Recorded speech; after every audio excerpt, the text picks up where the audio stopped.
Hi everybody, it's Matthew Taylor. And I'm Brandon Taylor. And we have one question for you. Are you planning on buying a home or an investment property in 2021?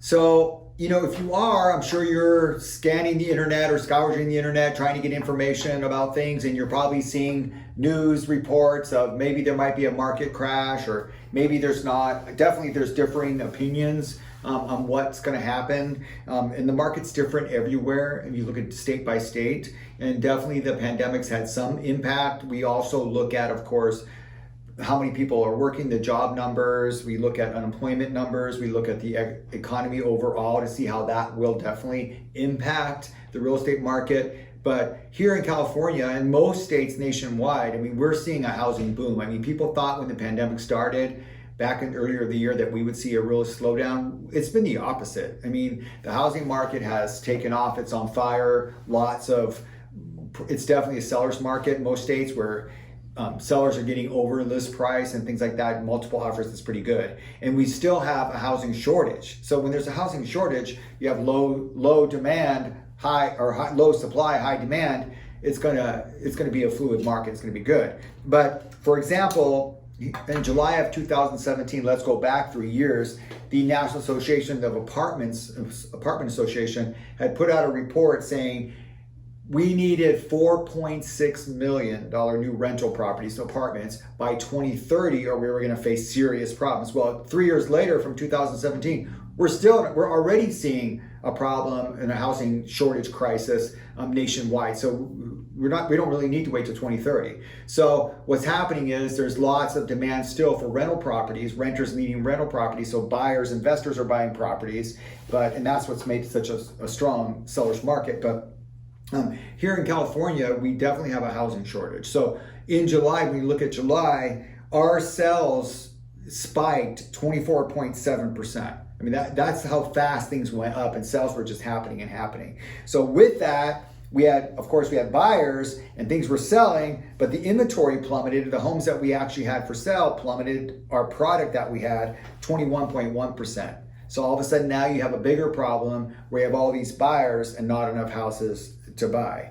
And so definitely with that, and again, I'm going to bring up the pandemic. What we do know, and of course people that's lost their job, businesses that have had to close down, since March, nationwide, 3 million adults have moved back home to live with their parents or grandparents. So add that to the 29 million that were already living at home in the last few years, maybe the last 5-7 years. 29 million adults had to move back home with their parents or grandparents. So now with the new 3, we've got 32 million adults. So how long can that last, right? How long could you live with a family member? So people are getting, maybe a year you can live with family. It's never easy, right, to live with family. So they're going to be wanting to move out, get back on their own, either buy a property. Hopefully they're saving up money now so they can get a property, or they're going to be looking to rent a property. So if you are in the market for an investment property, we already have an unfilled demand for renters and renters property. So that's going to be something that's going to be a smart move, right? So if you are planning on buying investment property in 2021.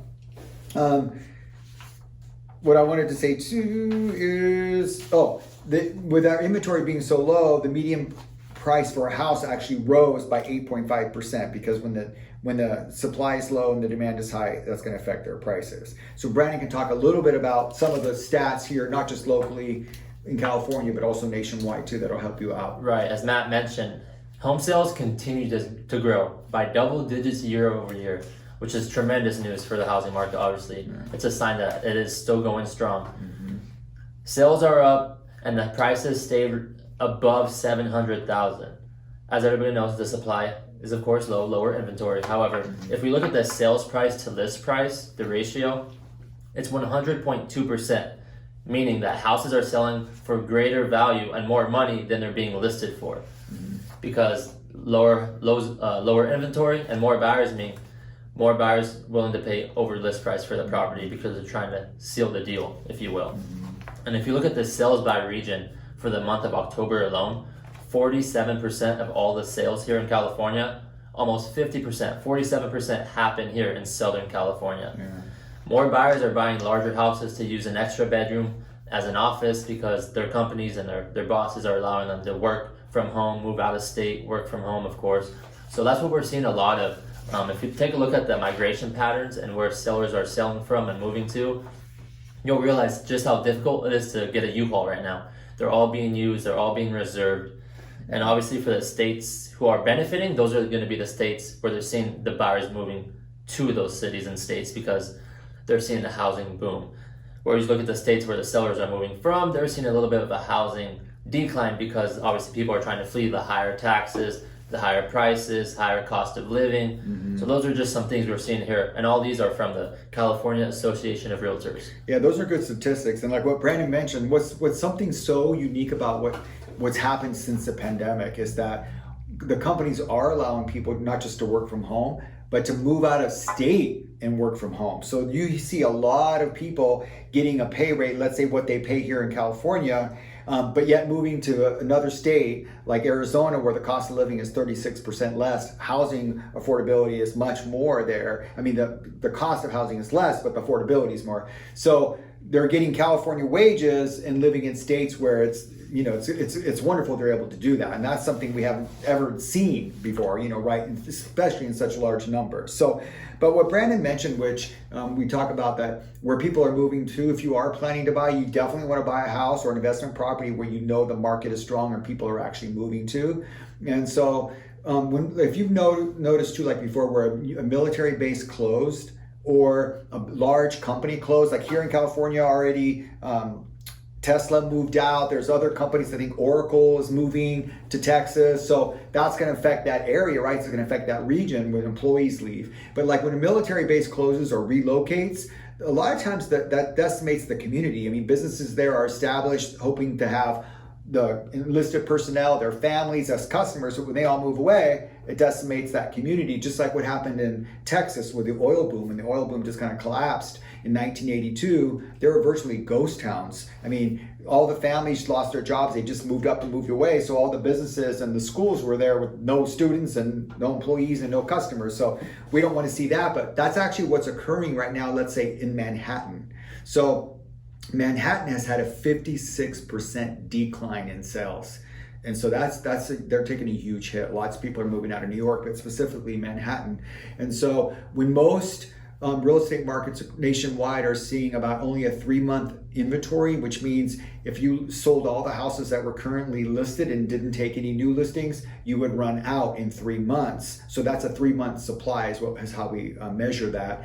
But in Manhattan right now, they have 31 months of inventory because their sales has plummeted so much. That's almost 3 years of inventory. That's going to take a huge hit. So there's going to be other cities like that, and within states and sometimes states where it's going to be a depressed situation for them, where it's going to be a real estate boom in the area where those people are moving to. So you hear things on the news about lots of people leaving California, mass exodus. Yes, people are leaving to get away, like Brandon mentioned, to flee higher taxes and high home prices. But we still have a lot of people here. We have a lot of buyers. Lots of people are staying here. We actually have people moving here. You don't hear about that, but we have people moving here. And with the housing shortage, we definitely have a housing shortage here. So we don't feel it's going to affect our market at all in the near future. Personally, I don't think that. Like I said, nobody has a crystal ball. But here we have families, homeowners here, and the work is good here. When you have families and they have 5, 6 kids and they grow up and they move out, they all need houses for themselves. They're employed, they graduate from college. So we really have a housing shortage. So we know there's going to be a demand that we need to fill that supply in the coming future. So our market should remain strong is what we're hoping, knock on glass, right? Yeah. So anyways, with that, we hope we gave you some good information.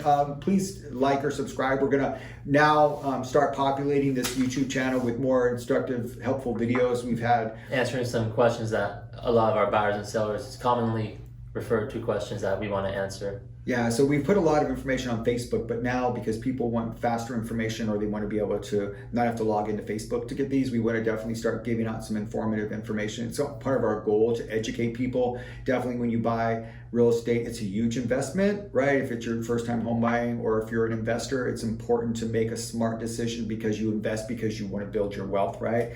And equity, you don't want to make a bad deal. So we want to try to help educate people so they make informed decisions. So that's going to be part of our goal. Our next video is going to be if you are buying a home, what you need to do to prepare to do that, to make it work for you and to make it to make smart choices during that process. So anyways, thank you very much for listening today. Again, please like and subscribe to our channel or share it if you feel it helps somebody out.